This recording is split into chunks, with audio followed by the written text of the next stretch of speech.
and welcome to another episode of Mercurial Gems. I'm V. I'm Jen. And today we are going to talk a little bit about the Pluto return of the United States, mixed in with a lot of it about how that ties into us being very spiritually guided individuals who are very anti-AI. And this is meant to be an open conversation. This isn't to condemn anyone or make them feel bad about themselves, but Jen and I have just been very enlightened as to how maybe well-informed we are in comparison to some of our other guides in the community. So this is an opportunity to just share our wisdom with you all so you can at least move forth in your journey with a more complete understanding of the impacts that AI is having, not just on like society, but how that affects the spiritual realm, affects the earth that we all live on, etc. Yeah, so starting with just talking about the wisdom behind Pluto. So when Pluto was last where it is in the sky currently was 250 years ago. So the United States is actually in its Pluto return. It was more direct a little bit ago, but we are still in that period of time. And so we're really going back to creating a whole new cycle and have lived out a cycle for 250 years. And Pluto really points to us as a collective and points to like a bigger cycle than just like the little things that seem so huge. We look at things through like a bigger chapter lens when it comes to Pluto. And our origin story here in the United States was built on a lot of atrocities, a lot of genocide, a lot of horrific things occurred as the US created its roots. There was stolen land for many indigenous and native populations. We really pushed these beliefs onto these people, especially as white people in general, and took away a lot of culture and just a way of living and said, our way is right, your way is wrong. Like, you need to conform to us. And we've been really sitting with the mirroring of a lot of what is happening in today's history as we are setting the roots for another cycle of what needs to shift and change for us to not end up repeating the same patterns. And not only did all of that occur as the roots, but we also know now in retrospect, as we've become more informed, that so much of the native indigenous populations were so in tune and in sync with Mother Earth, the cycles of nature, knowing like how to really utilize resources in a way that was sustainable and co-collaborative and really out of respect and care. And we have come so far from losing that connection. And as two people who are spiritual practitioners, we look to indigenous wisdom respectfully for all of its origins. And remember, even too, that in the United States, we are babies compared to many ancient cultures that exist within this planet. We are actual children. Yeah, and just really try to take and educate what has been learned and understood in retrospect and listen to the voices of people that are not white and what their experience has been. And I think so much of that is so important when it comes to the AI conversation. So we will continue to draw links on that as we are weaving together maybe some of the things you know and don't know in terms of what really scares us about this expansion of technology. Now zooming ahead to 250 years later, in the now, in the today, even just a few weeks ago, the government has significantly reduced several national parks that also happen to include indigenous land. So we are still taking from these ancestors of the land this wisdom of the land that has come way before us, and we're still taking away from to resource things that are more harmful than helpful to the environment at B. So And it is also so sad that it's taken so much fight to give land back to Native Indigenous cultures, fight for protection, and they already have so little compared to what they should. Like, what has been considered reprimands for that time period is so minute to what actually occurred.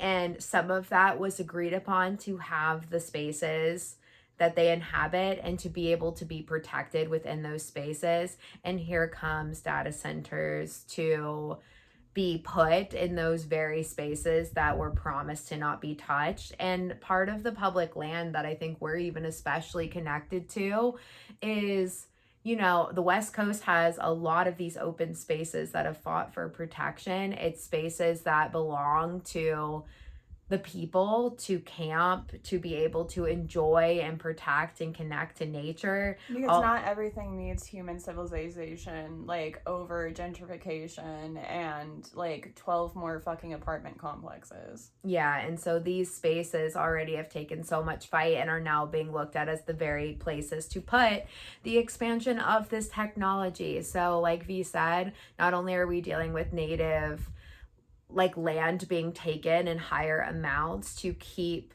once again, taking that initial white man dream and expand upon it, which is the very origin story of what our nation was built on, that is circulating back again. Our original karma, and we're playing it out a second time. Right. But to Jen's point too, is like they already have so little land left to work with. And it's like, honestly, not even very good land to work with. A lot are pushed out into desert regions where the soil is hard to work with and, you know, temperatures are insane. What is already such a small percentage of land for these ancient cultures is being moved even smaller and even less. And that's just not karmatically where we need to be going.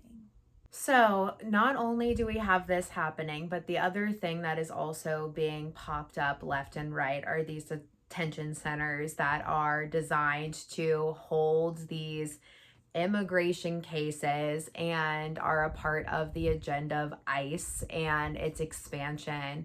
And when we look at where they're popping these detention centers, it's also disgusting to see the location, how many of these are just being popped up in random places. But what ICE is doing as a whole is also such a mirror to the atrocities that occurred right at its origin story on this land of taking people that are not white, putting them into concentrated areas to control what is and isn't okay. And these ICE detention centers, you might not see them as a link to AI, but it is 100% going cohesively together in the fact that our phones, searches, all types of behavior are being tracked through AI algorithms to be able to find and concentrate the searches for people that they're claiming are illegal and not meant to be here. And although we don't agree with that, even as a concept, there is so much horrific atrocities that are occurring at these detention centers. It is so inhumane. It doesn't match any of the things that it's claiming that it's doing, that it is just helping people to go back who haven't done the official paperwork. It is completely... It's not even that, though, because they take anyone who's just not white and they assume is an immigrant and throw them in these new age concentration camps. And recently the government declared that they don't have to report when people die. They don't have to report how many people are dying from malnutrition, starvation, lack of medication, disease in these camps. Yeah.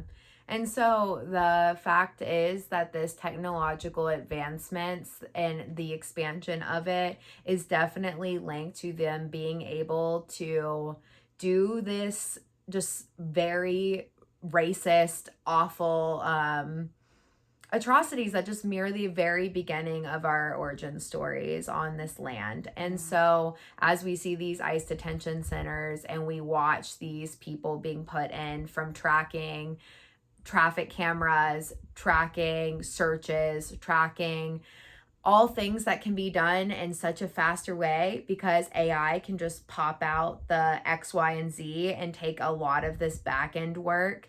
And then they also sell it to you as security and safety and protection. But who is it really protecting? Who is it really keeping safe? Yeah, and I mean, if you are a spiritual practitioner in any way, shape, or form, like knowing that how inhumane all of this is, and just that as we keep giving them access to more AI expansion, we're making it that much easier for them to continue on this agenda that really doesn't land well intuitively and ethically in my heart, mind, and soul. And yeah, I think it's important to pay attention to how fast tracking this is moving and how much they are using the technology to be able to accomplish and create numbers out of people. And we are also are being so limited in what we are getting to see. I think it's also been disgusting to see how these algorithms can cut off and silence information that is being spread and what is actually happening, and how even people that are talking, making videos like this, talking about subject matters like this, are so easily tracked within an algorithm that they can completely mute people that are actually making this information available more often and being able to talk about this stuff so that they can continue to perpetuate the very thing that they are wanting to do. Another really good example as to why all of this AI tracking is terrifying, not just on the algorithm level. And I know you can hear that and kind of think like, oh, that's just influencer, like bitter resentment. Another side of this same exact coin is how this tracking is becoming judge and jury for those of us who haven't gone through due process, and they are condemning people who they've just tracked through flock cameras. Example is recently in the US, authorities used over 34,000 cameras to track a woman who drove out of state to get an abortion. Another example that I saw just yesterday before we recorded this was two young teens had, found out that they had gotten one of them pregnant and were arrested for assault with a deadly weapon, being an abortion pill. And the other one got arrested for assisting with that assault with a deadly weapon, being an abortion pill, because two teenagers decided that they were too young and not ready to become parents. And they were able to track their purchases. They were able to use those flock cameras to track the vehicle. And yeah, that's what they're using as evidence for their case. Police have arrested individuals who live near the borders of legal states, and because these flock cameras have picked up on their driving habits and the algorithm that the AI is searching through has clocked these individuals as ones who go into these legal states and then tracking their purchasing history at these cannabis dispensaries and then watching them come back into the state and being arrested for bringing cannabis into a non-legal state. And I understand that is illegal, but the part that is harmful and alarming about all of these cases is that regardless of where you stand on stance of abortion or on stance of cannabis, is the fact that this is not police officers doing their job, physically figuring it out themselves and carrying the burden of proof. And instead, we are in a high human surveillance state, and it's all connected to these AI algorithms, and these robots are the ones doing the work, and these robots are the ones reporting us.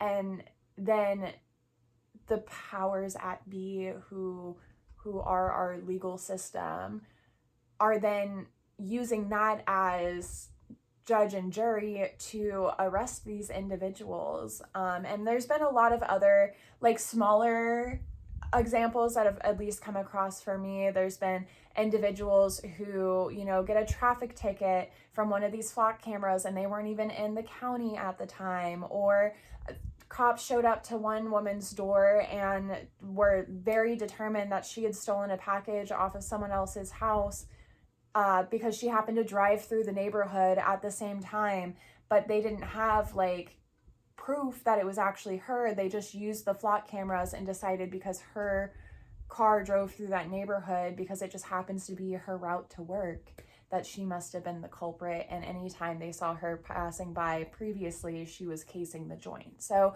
these are just some examples of how AI overuse can be dangerous, and I want to circle that back around to, like, you're probably thinking, well, Jen, I hear you, and that is really awful, but that doesn't have anything to do with me and my AI use. When we continue to feed these AI information, whether it's about your business, whether it's just helping you write an email or a blog, or maybe you want to make a cute caricature of your family, what you're doing is giving them more information to know about you and yourself and your habits.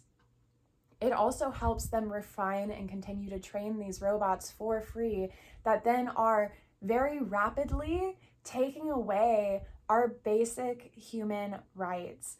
Outside of all of the legalities in the legal system, outside of them tracking us and watching us, which is scary. Like, there are classic books that are on the banned book list that have warned exactly against this. Fahrenheit 451, 1984. All of these things have warned against a high surveillance state and what that can do to a populace. But then there's also, circling it back to more of the spiritual and like three-dimensional side of all this usage. These AI data centers that are being rapidly popping up in cities and now in these more desolate areas that the government has shrank the government land, so then all these other spaces can hold the AI data centers. This is causing blackouts. And right now, they're just like a 20-30 minute spans here and there. But it's because our grid that holds all of our electricity is not actually built to hold all of our electricity plus all of the data centers' electricity, and it is fracturing right now. And some of the largest electrical companies have said that mass-wide blackouts can begin to occur as early as next year. We're still, like I said, they've happened a couple times in some of the major cities already, but it's just been for a few minutes at a time, and it's been flickering on and off. So maybe it hasn't really registered yet. There are other countries around the world who are already suffering mass blackouts because they already had such a small grid system. And then in Puerto Rico, they are officially having to ration water. They're having days where within 48 hours, there'll be no water and water will be cut off to help ration the water usage. And that is also going to eventually hit us here in America as well. It hasn't yet, but when you look at the major water resources, such as the Colorado River being one of them, they are at an all-time low. One, because massive drought has become so normalized amongst global warming. But on top of that, these data centers are siphoning this water to cool their data centers. And then once that water goes through a data center, it is no longer potable water. It's not something that you can drink because there's particles in there that are not healthy for human consumption at that point. They're not only taking water to cool the AI data centers, but then also they're taking all the electricity, and at this point, because it's owned by the billionaires who have the money, and the billionaires have very publicly made it known what their stances are, and it does not take much to do a simple Google search to see what their stances are. Maybe a Kosha, so you're not using more AI. But if you do a simple web search, you can see that these billionaires are so dedicated to the AI boom that they don't see why we should be saving water for human consumption when they could have the next technological advancement using it with the AI. And if they have the money, the electric company is going to prioritize electricity to those who are going to give them the most money out of it. So taking all of that, we can talk and bridge like a few points here that, you know, as people that deeply care about this planet, deeply care about the earth, where it's going, humanity as a whole, I think like connection, community, bringing people together is just so important, and that it is so important for everyone to have personal freedom, basic human needs met, these things that I believe are not that hard but continue to be put in this high privilege state, and then or seen as radical ideas that every basic human need should be met across the board. yeah. And so as we look at the things that have helped us become more enlightened as a humanity, I really do want to say that I believe early technology did have some amazing benefits to like the collective awakening. It helped us to be aware of cultures outside of ourselves. It helped there to be better access to being able to leave maybe your hometown, your immediate environment, and be able to expand to places, to be able to learn outside your own bubble and orb. And that was a huge way to control people at first, was no access to information.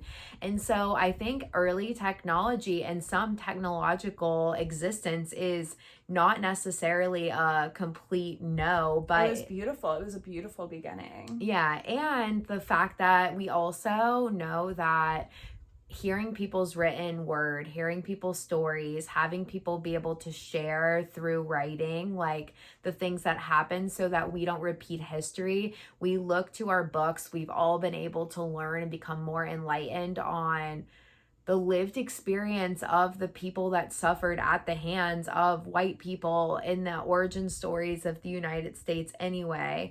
And what we're seeing now is not just repeats of patterns, but they're also taking so much of the information that we know. Books are being put into AI algorithms and then destroyed. We're seeing like huge cuts to all things that help to sustain information, cuts to the museums, cuts to the libraries, cuts to the postal service, the things that were made for the people to help exchange information so that we could be connected and properly informed. So as we look at like, okay, this is how we actually like woke up to a lot of what has happened. I'm so proud that there is so many more people informed. And of course, the more white people that are informed, the more we can stand up to other white people and say like, absolutely not, we are not going to perpetuate these same exact cycles that end up hurting people that continually get pressed to the bottom.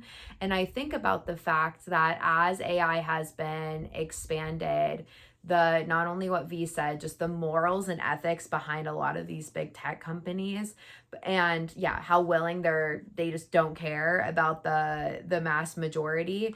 We hear often too that, you know, we know that often like what has helped society be able to break out of some of these rigid boxes that keep so many people outside and so few inside has been the artists, the creatives, the people that have created jobs and things outside of just the structures and systems. It's been the rise of women in the workforce, minority groups that, you know, into the workforce so that everything becomes more normalized and it's not just given to white men taking the very top of the top for everything. And we've really like seen such a huge increase in representation of all humanity across the board. And now we're seeing AI cut the very jobs of the entire built out system that has helped to actually create a slightly more equal playing field, where we have seen the biggest cuts of AI jobs within like the last year. V's got the numbers on that. Yeah, so in Q1, and this is just for the tech industry alone, but when you keep this number in mind to all of the other fields, in Q1 of 2026, over 56,000 jobs in the tech industry were cut and replaced with AI.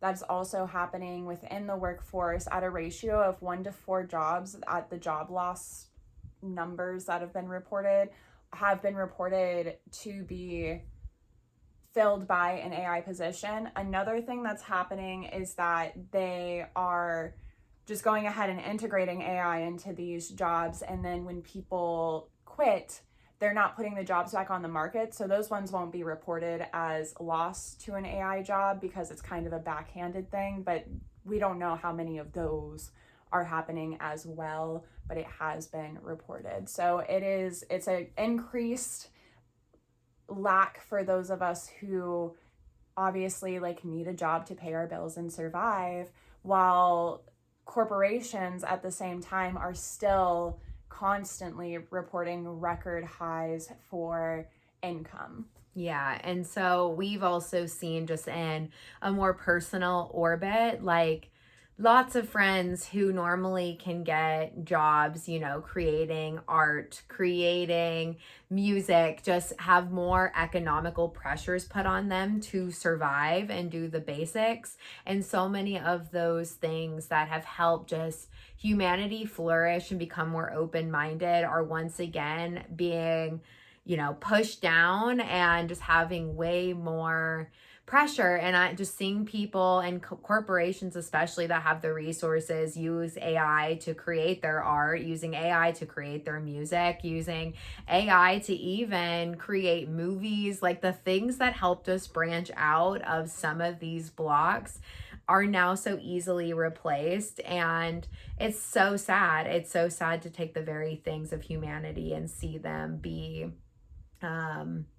once again put back. So as we look at history, we study these patterns, we know what it's taken to become more enlightened and awakened. And I think we are at just another pause point in humanity that if we just keep going about this stuff numb, not thinking about it, just moving forward, going, it is expansion of technology and humanity, like expansion is amazing, and we aren't paying attention to the overall side effects of all of this, we are just like in really big danger of how many things that are just going to be massively surveillance and then go to the agenda of the white man once again, which we know what that looks like. And so some practical things that we've been sitting with and playing with that can be of help, and we are always open to more feedback and ideas, but this is just some stuff that has come on our own radar, is supporting local artists, supporting local music, supporting authors, books, the library, support the things that were created within your local community to be able to teach, resource, help your local neighborhoods. And if your neighborhood is not a safe space for you, like continuously just finding ways to create safe spaces in whatever way that looks like to guide people to you. We try to do a lot of local circles and community teachings so that we can just get people off of the needs that the internet was supplementing so much, which was helping us have connection and community, and trying to create those very spaces just in person so that we can keep withdrawing from just the massive acceleration of this stuff being put into every single platform all of the time. Like, we've got to pause and crash it out a little bit. We also believe that you should let your state representatives know how you feel about the data centers, the AI stuff. They are ignoring half of that. We should not be helping them get away with it, just like with no pushback, because we need them to have a guilty conscience for some of the stuff that they're doing for us. They work for us. Yeah. They work for us, not the billionaires that fill their pockets. They're supposed to be working for the people. So if the people are calling and saying, I don't want this, and then they actively vote against it still, it's showing their colors. And if you haven't gotten to know the way your state runs and have not paid attention to any local government or state government, I feel like paying attention is extremely important right now. And especially with midterms coming up. Yeah, and just knowing like who is around and what they're fighting for. Like, we need the best we can to hold some semblance of order against some of the stuff that is occurring. And then another thing that specifically states to AI, though what Jen just said can state to a lot of things happening in the world right now, know your apps and know your browsers. Switch to browsers that at least allow you to turn off AI. If anything, there are several internet browsers that are very popular who actively do not allow you to turn off AI. Also, a lot of our old favorite apps have conformed to AI usage. So finding new apps that don't do that. One of Jen's like longest editing apps has really started hammering home AI. So she recently deleted that. We got rid of CoStar. We're working on getting rid of the Pattern app for the astrology people in the chat. All of these have really started doubling down on AI use. Chani has not. So if you need a new astrology app, go for the ones that are 100% human run and supported and actually pay their workers a livable wage. 10 out of 10. But that goes for anything. It can be, you know, whether it's an editing app, if it's your, you know, just your normal chat that you use with people. A good example is Discord used to be a good third generation internet usage. And if you don't know what that term means, third generation of the internet is people who were trying to decentralize capitalism from the internet again. And Discord was a part of that movement initially, and it now has been sold and privatized, and it is also integrating AI now. Zoom is another one that's integrating AI now. And these are things that once upon a time were like the big choice. So like this adds to the everything is moving very fast. Don't feel overwhelmed. Take these by bite size. You don't have to fix it all and go fully no AI by tomorrow, but just be aware of the continued usage and what that long-term impact is. Yeah, and so we're just continuously trying to withdraw in like as many ways as we can from these bigger tech companies that have showed us what their moral like ethics are and tried to replace those. And as always, like Amazon, these things that we just like unconsciously, even our grocery stores, that we pay attention to, going as local with things as we possibly can. I think that couldn't be more important like than right now. So that's like some of the things you can do. And, you know, it might seem like it's very simple and it's helping you to move quicker. I think some of the arguments we hear for AI is just like its accessibility, how easily it makes. I get so much more done. Yeah, and also comparing different AIs, like this one promises to protect your data. So Google promised to protect our data at one point. Like we can see so much internal change in these systems. They always start off friendly and then they just like slowly get more money backing behind them and become dirtier and dirtier in what they do. So I think it's just important to remember the other points that we have had within this conversation, that those matter. And just the risk of talking about this stuff is even getting pretty radical with how quick they can just like mute down, cut off an entire account that you've put years and years and years of work into. And mind you, it shouldn't be. Yeah. It shouldn't be radical to have an opinion that is different than the ruling party at B. That is not how our government is supposed to work. And even if it just feels like you're doing just a couple things with it because it helps you, like find ways to create groups that are resourcing and helping each other get stuff done. We've been doing body doubling groups, having people come together to help with our brains, like having to withdraw from maybe doing a little bit more than what we were used to doing. And then just thinking of even like events, like if you are trying to get the word out, we're loving the bring it back into zines. We love like the go to your local library, pay to print flyers that you're creating. And flyers can be made off of photos that you go and take. You can create little cool group photos, come together, make some art, capture it, and then print those stuff out to share like what you are doing. We don't have to get so reliant on... You can write the information on a piece of notebook paper and Xerox that, and I'm way more likely to show up to that event than something you made with AI. Yeah, we really shy away. And so these are just little things to consider, maybe big things to consider.